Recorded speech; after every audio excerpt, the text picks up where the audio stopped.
Class 12th math की classes चल रही थी जिसमें अपन ने एग्जाम्पल नंबर 4 एक्सरसाइज बन के एग्जाम्पल नंबर 4 तक अप्रोच कर लिए थे, सभी क्वेश्चन कर लिए थे। ठीक है। अभी कोशिश करेंगे सर एक्सरसाइज को कंप्लीट करने के लिए विद सिलेक्टेड क्वेश्चन, क्योंकि अपन ने थ्योरी कंप्लीट कर ली, डिफरेंट डिफरेंट टाइप की चीजें सीख ली हैं।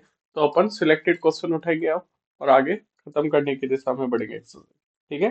तो एक्सरसाइज एग्जाम्पल नंबर शायद 4 तक हो चुके थे। एग्जाम्पल नंबर 5 का हल्का सा आइडिया लेंगे। एग्जाम्पल नंबर 5 क्या कहता है, एक सेट पूर्णांकों के समुच्चय में रिलेशन डिफाइन किया है। मतलब सेट जो भी डिफाइन दिया है आपके पास जेड है, जेड पर रिलेशन डिफाइन किया, मतलब आर जेड टू जेड में इस तरह डिफाइन है। आर में कौन से ऑर्डर्ड पेयर आते हैं, जेड के दोनों, जेड के कोई किन्हीं दो मेंबरों के मध्य में कब रिलेशन आएगा, कब रिलेटेड होंगे, जब टू डिवाइड करता है, to divides A minus B, to divides A minus B. ठीक है। क्या दे रखा है, पूर्णांकों के समुच्चय जेड में एक रिलेशन डिफाइन किया जेड टू जेड। मीनिंग है आर में कौन से मेंबर आएंगे, ऑर्डर पेयर टाइप के, जिसमें दो डिवाइड करता है ए माइनस बी को। ठीक है। मतलब ऐसे दो नंबरों के आर के अंदर वो दो पूर्णांकों के मध्य में रिलेशन दिखाता है। वो दो पूर्णांक आएंगे ऑर्डर पेयर में जिनका अंतर करे, डिफरेंस करे, मतलब बाद पहले वाले में से बाद वाले को घटाए तो जो वैल्यू आती है वो ऑलवेज दो डिवाइड करता हुआ आता है, ये बताना है। ठीक है। तो इसको देखते हैं, अपन को बताना है इसमें क्या बताना है, ये तुल्यता संबंध है क्या, तुल्यता संबंध बताना है। तुल्यता संबंध बताना है, मीनिंग अपने को चेक करनी है तीन चीजें, रिफ्लेक्सिविटी, सिमेट्रिसिटी एंड ट्रांजिटिविटी। ठीक है। तो रिफ्लेक्सिविटी के लिए क्या चेक करते हैं, रिफ्लेक्सिविटी या फिर स्वतुल्यता क्या होती है, ये अपन बोलेंगे रिलेशन रिफ्लेक्सिव होगा, कब होगा, जब ये जिस जिस सेट पे डिफाइन है, किस सेट पे डिफाइन है, जेड पर। यदि जेड के हर मेंबर का, जेड के हर मेंबर खुद के साथ रिलेशन में आ रहे हैं, मतलब आर के अंदर ए का ए के साथ आ रहा है, बी का बी के साथ आ रहा है, सी का सी के साथ आ रहा है, या जितने भी जेड में कौन होते हैं, पूर्णांक होते हैं, 1 2 3 0 -1 -2 -3, इन सभी मेंबरों का खुद के साथ रिलेशन आया, यानी कि 1 1 के साथ आया, 2 2 के साथ आया, 3 3 के साथ आया, 4 4। तो क्या आएगा, क्या एक बार चेक करिए कि रिफ्लेक्सिव के लिए वन के साथ रिलेशन कब आएगा, जब 1 - 1 का डिफरेंस को दो डिवाइड करता हो। 1 - 1 का डिफरेंस करोगे मतलब खुद के साथ डिफरेंस करते हैं, तो ऑलवेज वैल्यू कितनी आती है, जीरो। जीरो को हर नंबर डिवाइड करता है, non zero, every non zero number divides zero, and two, तो दो जीरो को डिवाइड करेगा। ठीक है। तो वन रिलेटेड बाई वन होगा, वन रिलेटेड बाई वन होगा, जीरो रिलेटेड होगा क्या जीरो से, क्या जीरो का खुद के साथ रिलेशन होगा, तो जीरो माइनस जीरो करोगे तो कितनी वैल्यू आएगी, जीरो। जीरो को दो डिवाइड करता है, हाँ करता है, अतः ये भी किस में आएगा, आर में आ जाएगा। 0 0 भी आएगा इसमें, 1 1 भी आएगा। ऐसे कोई भी आर्बिट्री नंबर लोगे, पूर्णांक, कोई भी पूर्णांक होगा, उसका खुद के साथ इट्स सेल्फ रिलेशन में आएगा, अतः ये क्या है, रिफ्लेक्सिव है। ठीक है ना। अब सिमेट्रिसिटी के लिए क्या देखता है कि क्या ए कॉमा बी इस रिलेशन में आ रहा है, तो क्या बी कॉमा ए भी आएगा। मीनिंग है क्या ए रिलेटेड है बी से, है ए बी से रिलेटेड है, तो चेक करो आप क्या बी ए से रिलेटेड है या नहीं। यदि बी ए से रिलेटेड हो गया तो सिमेट्रिक हो गया। बोल क्या रहा है, मतलब पहला दूसरे से है, तो दूसरा भी पहले से होना चाहिए। तो एक बार चेक करें, सिमेट्रिसिटी के लिए अपन आर्बिट्रेरी कोई भी नंबर ले लो, जैसे अपन ले लिया, या फिर एक एग्जांपल लेते हैं पहले। एग्जांपल के लिए आप हल्का सा समझने के लिए लेके चले, जैसे कि चार चार रिलेटेड है, चार रिलेटेड है टू से, क्यों है, क्योंकि चार में से दो घटाते हैं तो कितना आता है, दो। क्या दो को डिवाइड करता है, डिफरेंस को, डिफरेंस कितना है, दो को, हाँ करता है तो आता है, ये क्या है, 4 2 इसमें आएगा। तो क्या 2 4 भी आएगा, दो रिलेटेड वही चार भी आएगा। 2 - 4 का डिफरेंस आप करोगे दो, तो कितना आएगा, 2 - 4 कितना होता है, -2। पहले वाले में से बाद वाले को घटाओ, या बाद वाले में से पहले वाले को घटाओ, तो वैल्यू तो न्यूमेरिकल वैल्यू तो वही आती है, केवल साइन का डिफरेंस आ जाता है, केवल साइन बदल जाता है, उधर प्लस आ रहा था तो इधर माइनस आ गया। तो क्या माइनस साइन चेंज होने से न्यूमेरिकल वैल्यू को अब भी तो दो डिवाइड करता आ रहा है, दो डिवाइड करता आ रहा है। मीनिंग यदि ए बी से रिलेटेड है तो बी ए से रिलेटेड होगा, क्योंकि इसको यदि दो डिवाइड कर रहा है तो इसको भी कंफर्म करेगा, क्योंकि माइनस साइन से कोई डिफरेंस नहीं आता। तो अपन सिमेट्रिसिटी के लिए तो चेक करते हैं, अपन क्या देखे चलता है, ए रिलेटेड है बी से, मीनिंग है अपन क्या बोल देते हैं, ए रिलेटेड है बी से, मीनिंग है ए माइनस बी को दो डिवाइड करता है, क्या बोल देते हैं, ए माइनस बी को दो डिवाइड्स। ठीक है। तब अपन चेक करते हैं बी रिलेटेड ए। क्यों? बी रिलेटेड ए का मीनिंग क्या आएगा?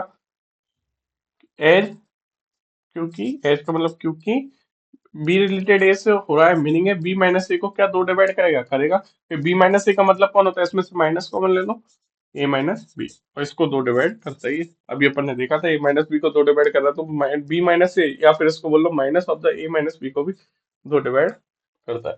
ठीक है, को ऐसे भी लिख सकते हैं ना। ठीक है, अब ट्रांजिटिविटी के लिए एक बार देखते हैं। ट्रांजिटिविटी क्या कहती है, अपन ये लेके चलते हैं, ए बी से रिलेटेड है, बी सी से रिलेटेड है, तो क्या ए सी से भी आएगा? तो एक बार लिखते हैं दोनों कंडीशन। अपन लेके चलेंगे दो condition, A related by B and B related by C. This imply A minus B को कौन डिवाइड करेगा, वो डिवाइड करता है, ये डिवाइड का सिंबल होता है खड़ा हुआ, या ऐसे बोलते हैं इसको, two divide A minus B. अपन ए बी से रिलेटेड है, किस रिलेशन के अकॉर्डिंग, इस रिलेशन के अकॉर्डिंग। तो ये रिलेशन क्या कहता है, दो डिवाइड करेगा इन दोनों का डिफरेंस, तो अपन ने ये लिख दिया ना, दो डिवाइड, ये डिवाइड का सिंबल होता है। ठीक है, ऐसी बी रिलेटेड सी है, तो अपन क्या बोल सकते हैं, टू डिवाइड बी माइनस सी। ठीक है, तो अपन चेक करेंगे क्या पहला तीसरे से रिलेटेड है। पहला तीसरे से रिलेटेड कब होगा, एक बार सोचो, जब इन दोनों का डिफरेंस करें, तो ए माइनस सी को कौन डिवाइड करे, दो। यदि ए माइनस सी को दो डिवाइड करा, डिवाइड करने का मीनिंग है दो से डिवाइड करते हैं, तो ए माइनस सी को तो वैल्यू शेषफल कितना आना चाहिए, जीरो, तो उसको बोलते हैं मतलब पूर्णतः विभाज्य या विभाज्य। ठीक है, तो अपन चेक करेंगे कि दो ए माइनस सी को भी डिवाइड करता है, तो अपन के पास क्या है, जब अपन को पता है पांच, एक को भी, पांच पांच को भी करता है, पांच दस को भी डिवाइड करता है, तो मीनिंग है पांच इन दोनों के जोड़ को भी डिवाइड करता है, या इन दोनों के डिफरेंस को भी डिवाइड करता है। ठीक है, एक चीज आगे से ध्यान रखना, यदि कोई नंबर किन्हीं दो संख्याओं को डिवाइड करता है, तो उन दोनों के जोड़ और घटाव को भी डिवाइड करता है। ठीक है, गुना को तो करेगा ही। ठीक है ना, तो अपन देखो, इन दोनों को डिवाइड कर रहा है, इसको भी और इसको भी, तो इन दोनों का जोड़ कितना होता है, A minus B plus B minus C. इसको भी कौन डिवाइड करेगा, दो, बी से बी कैंसिल हो जाएगा, ए माइनस सी को भी दो डिवाइड करेगा। क्या आया, ए माइनस बी को भी कर रहा है, बी माइनस सी को भी कर रहा है, तो इन दोनों के जोड़ों को भी करेगा। ये अपन कंफर्मेशन से बोल सकते हैं, यहाँ से ये चीज होगी। तो ये किस चीज को डिवाइड कर रहा है, ए माइनस सी को डिवाइड कर रहा है, ए माइनस सी को डिवाइड कर रहा है, मीनिंग है तो ए रिलेटेड आ जाएगा सी से। तो ये अपना ये वाला एग्जांपल हो गया ना। तो इस तुल्यता रिलेशन है, रिफ्लेक्सिव है, सिमेट्रिक है, ट्रांजिटिव है। इस रिलेशन की खासियत क्या है, जेड पर डिफाइन है, जेड के दो मेंबर, और ऐसा डिफाइन है कि जेड इधर दो की जगह कोई और भी नंबर होता ना जीरो के अलावा, तो भी ये तुल्यता संबंध होता। ठीक है, पेपर में आए तो आप लोग कर सकते हो, ध्यान रखना ये सब चीजों के लिए डिफाइन है।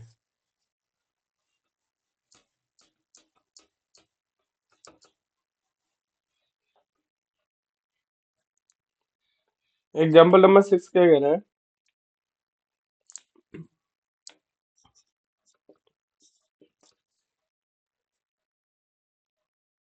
एक साइड दे रखा है 1 to 7 नंबर, 1 2 3 4 5 6 7। ठीक है, आर एक रिलेशन डिफाइन किया है, ए और बी दोनों या तो सम है या दोनों विषम है। रिलेशन डिफाइन किया, ए कॉमा बी,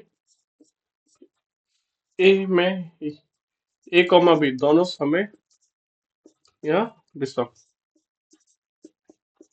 सम का मतलब 0 2 4 6 8 इकाई अंक वाले संख्याएं सम होती है, या और 0 2 4 6 8 के अलावा 1 3 5 7 9 वाले संख्याएं कौन होती है, विषम।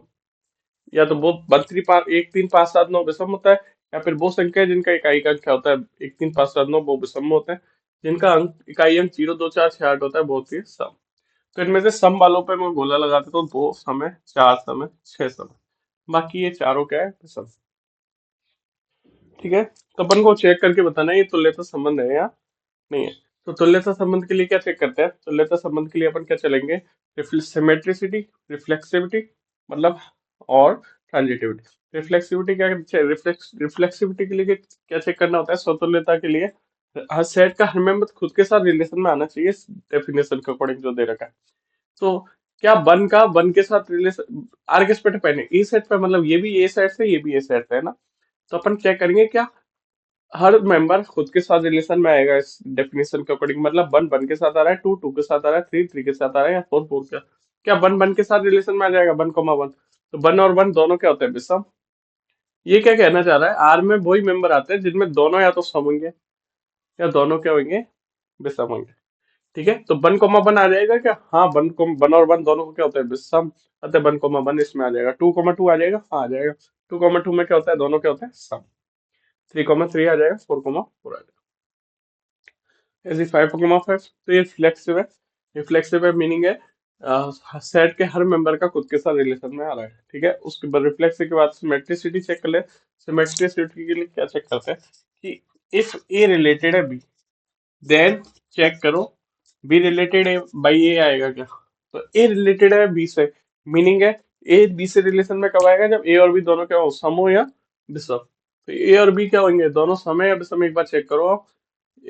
मतलब खुद ने, अब ये चीज तो अपन लेके चलेंगे कि ए रिलेटेड है बी से, मीनिंग अपन क्या बोल सकते हैं, ए और बी या तो दोनों सम है या दोनों विषम है, तभी रिलेशन में आएगा। तो बी को बी रिलेटेड ए से होगा या नहीं होगा, यदि ये दोनों सम है तब भी बी रिलेटेड होगा, जब भी ये दोनों विषम है तब भी ये बी रिलेटेड होगा। कब बोल देंगे, जब ये चीज है तो ये कंफर्म इम्प्लाइज करेगी। तो ये क्या है, सिमेट्रिक। ठीक है, सिमेट्रिक। अब ट्रांजिटिविटी के लिए क्या चेक करते हैं, अपन क्या लेके चलते हैं, ए रिलेटेड है बी से एंड बी रिलेटेड है सी से, ये दो कंडीशन तो अपन लेट मान के चलते हैं। देन चेक करते हैं question mark, A related by C होगा या नहीं होगा। तो ए रिलेटेड है बी से, तो अपन क्या बोल देंगे, ए और बी दोनों सेम कैटेगरी के हैं, सम सम है या विषम विषम है। और बी रिलेटेड है सी से, तो ए और बी की जो कैटेगरी थी वही बी और सी की भी कैटेगरी होगी, है ना, वही बी और सी की कैटेगरी होगी। तो ए की और बी की कैटेगरी सेम है, बी और सी की कैटेगरी सेम है, तो ए और सी की कैटेगरी भी सेम होगी, तो ए और सी का भी रिलेशन आपस में होगा। अतः ये क्या होगा, रिफ्लेक्सिव भी हो गया, सिमेट्रिक भी हो गया, ट्रांजिटिव भी हो गया। तो इसी के साथ अपनी एक्सरसाइज बन के एग्जाम्पल 6 तक कंप्लीट हो गए, तो अपन नेक्स्ट एक्सरसाइज 1.1 स्टार्ट करें।